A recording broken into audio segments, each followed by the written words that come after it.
श्रीराम समर्थ. एकदा श्री तात्यासाहेबांना म्हणजे वाणीरूप श्री महाराजांना एकाने विचारले, आपण पेटीवर इतके काय सांगत असता? त्यावर श्री तात्यासाहेब म्हणाले, केशवरावांना बेलसरे बाबांना विचारा. बाबांना विचारल्यावर ते म्हणाले, आपण श्रींनाच हे विचारू. श्रींना विचारल्यावर श्री म्हणाले, एक वैद्य होता. तो त्याच्याकडे येणाऱ्या रोग्यांना औषध देत असे.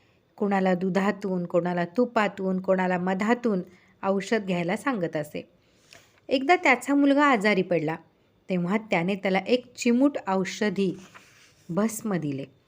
तेवढ्याने मुलगा बरा झाला.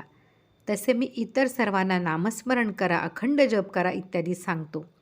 पण अगदी माझे असे जे आहेत त्यांना फक्त अनुसंधान ठेवा म्हणून सांगतो. अनुसंधान हेच सर्व साधनांचे मर्म आहे. श्रीराम जय राम जय जय राम.